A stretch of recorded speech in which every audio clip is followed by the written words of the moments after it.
कि अगर हम लोग कुत्ता बिल्ली को भी लड़ा देंगे तो बांकीपुर की जनता हम ही को वोट देगी। बांकीपुर की जनता इतनी अंधभक्त है, बांकीपुर की जनता इतनी मूर्ख है कि हमको ही वोट देंगे। सम्राट चौधरी के चेहरा, चाल चरित्र, चेहरा के खिलाफ वोट पड़ेगा। अगर आप किसी भ्रष्टाचारी को नेतृत्व दे देंगे, किसी भ्रष्ट आदमी को नेता बना देंगे, मंत्री बना देंगे, तो आप शुचिता की और ईमानदारी की बात नहीं कर सकते हैं। बांकीपुर में उपचुनाव हो रहा है इसलिए कि ये भाजपा का सो कॉल्ड इतना बड़ा किला है जिसको जहां भाजपा को हराया नहीं जा सकता है। इसलिए क्योंकि मैं समझता हूं कि बिहार के सबसे पढ़े लिखे, सबसे प्रबुद्ध, सबसे समृद्ध मतदाता बांकीपुर में रहते हैं। तो अगर बिहार में परिवर्तन होना है, बदलाव होना है, तो बिहार के सबसे पढ़े लिखे समृद्ध लोग अगर उस अभियान के, उस प्रयास का हिस्सा नहीं बनेंगे तो बिहार में बदलाव कैसे होगा। मेरा ऐसा विश्वास है कि बिहार के सबसे प्रबुद्ध और समृद्ध मतदाता बिहार में एमएलए बनाने के लिए नहीं, सरकार बनाने और हटाने के लिए नहीं, बिहार में एक नई राजनीतिक शुरुआत के लिए वोट करेंगे। और निश्चित तौर पर उनके सामने अब एक विकल्प है, उस विकल्प के पक्ष में वो खड़े होंगे, ऐसा मेरा विश्वास है। इसमें आपने चुनाव लड़ा सर, और उपचुनाव भी अब आप लड़ रहे हैं सर, कितनी मतलब प्रेस्टीज की इसको देखते हैं सर, क्योंकि ये राष्ट्रीय अध्यक्ष की भी सीट है सर। देखिए, मैं आपको एक चीज़ बताऊँ, जब ज़्यादातर लोग चुनावी राजनीति की अपनी शुरुआत करते हैं तो अपने लिए सेफ सीट खोजते हैं कि मेरे जाति वाला सीट कौन है, मेरे धर्म वाला सीट कौन है, मेरे लेगेसी वाला सीट कौन है। मैं उसका उलट कर रहा हूँ। वो इसलिए कर रहा हूँ कि मैं पूरे बिहार के लोगों को कह रहा हूँ कि भाई अगर बिहार बदलना है तो जाति धर्म से ऊपर उठ के वोट करना होगा। लालू जी के डर से भाजपा, भाजपा के डर से लालू जी को वोट करना बंद करना होगा। तो जो बात मैं पूरे बिहार के लोगों को समझा रहा हूँ, सिखा रहा हूँ, उसको प्रमाणित करने के लिए मैं खुद यहाँ ऐसे जगह से लड़ रहा हूँ जहाँ जाति धर्म के नाम पर वोट न मांगा जाए, जहाँ लोग लालू के डर से भाजपा, भाजपा के डर से लालू को 30 साल से वोट करते आए हैं। अब उनके पास ये अवसर है, उनके पास एक विकल्प है। लोग कहते हैं हम लोग के पास विकल्प नहीं है, उनके सामने एक विकल्प है। अब उनको निर्णय लेना है कि वो सही के साथ खड़े होंगे या फिर वही जाति धर्म के चक्कर में पड़ेंगे, लालू जी के डर से भाजपा और भाजपा के डर से लालू को वोट करेंगे।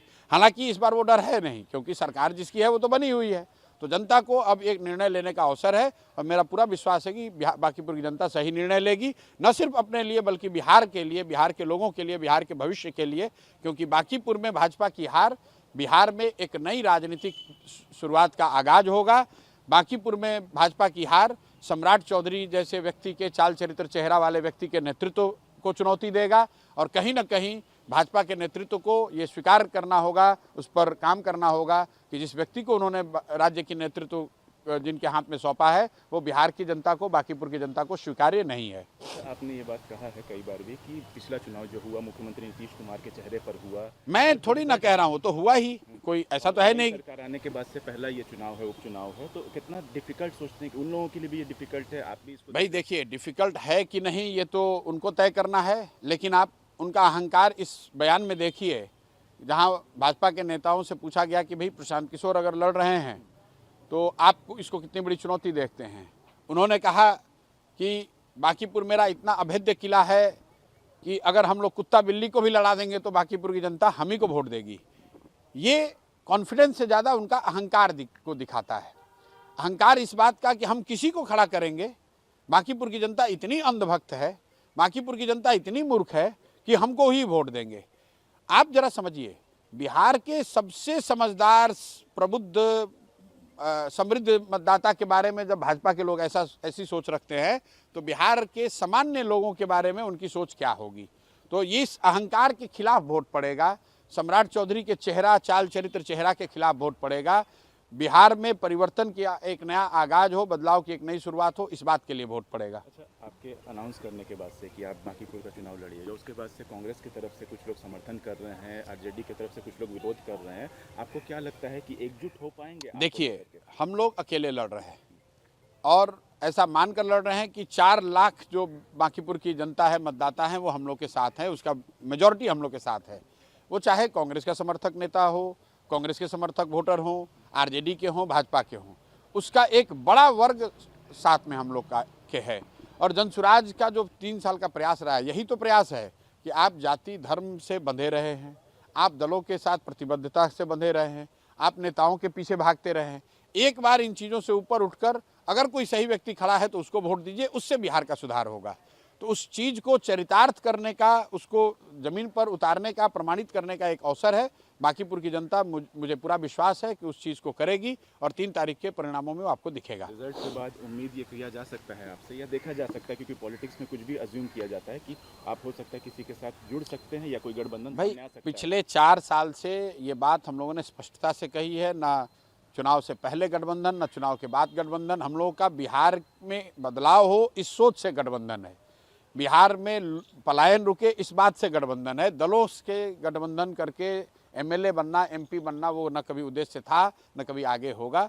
हम लोग बिहार की जनता को ये समझाने में भले पहले प्रयास में विफल रहे हो, लेकिन मेरा विश्वास है कि समय के साथ बिहार के लोग समझेंगे, देखेंगे और अपने बच्चों के लिए, अपने बच्चों के बेहतर भविष्य के लिए, बिहार के बेहतर भविष्य के लिए साथ में खड़े होंगे। हर चीज़ में हार जीत होती है। आप इस चुनाव में हार जीत को कैसे देखते हैं? अगर मान के चलिए जीत होती है तो वेरी गुड, और हार का नहीं, रिजल्ट कोई हार जीत का सवाल ही नहीं है। ये चुनाव एमएलए जिताने बनाने का चुनाव नहीं है, सरकार बनाने हटाने का चुनाव नहीं है। बिहार की जनता को, बांकीपुर के मतदाता को ये तय करना है कि क्या बिहार में एक नई राजनीतिक विकल्प, नई राजनीतिक व्यवस्था, नई राजनीतिक दिशा की जरूरत है या नहीं है।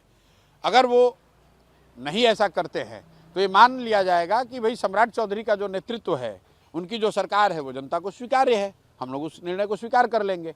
लेकिन अगर वो हारते हैं तो कहीं ना कहीं ये मानना होगा कि सम्राट चौधरी का जो चाल चरित्र चेहरा है, उनका जो नेतृत्व है, वो बिहार की जनता को स्वीकार्य नहीं है और भाजपा के नेतृत्व को उस पर चिंतन करने की जरूरत है, इनको हटाने बदलने की जरूरत है। आखिरी सवाल है मेरा सर, लॉ एंड ऑर्डर को लेकर के लगातार बिहार में काफ़ी सवाल उठाए गए, विपक्ष की तरफ से भी कहा गया।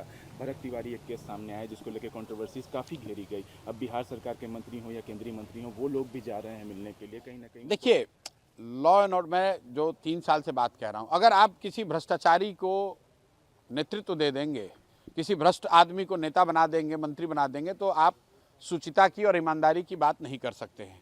अगर आप किसी अपराधी प्रवृत्ति के आदमी को बिहार का नेतृत्व दे देंगे तो बिहार में अपराध मुक्त समाज की बात करना बेमानी है।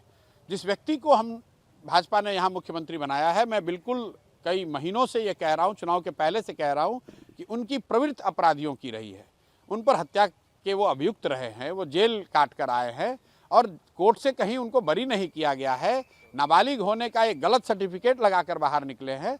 तो जब आप ऐसे अपराधी प्रवृत्ति के लोगों को नेतृत्व देंगे तो अपराध मुक्त समाज की कल्पना करना, बात करना बेमानी है। बिहार की जनता को ये बात समझनी है, जो बोइएगा वही काटिएगा। जो आदमी का चरित्र बदल नहीं सकता है, गलत चरित्र का व्यक्ति अगर कोई बैठेगा तो उसका नुकसान बिहार को उठाना पड़ेगा। उम्मीद है अच्छे रिजल्ट की बात। बिल्कुल, मुझे उम्मीद है कि बिहार में नई राजनीतिक दिशा की शुरुआत, उसका आगाज 3 तारीख को आपको दिखेगा।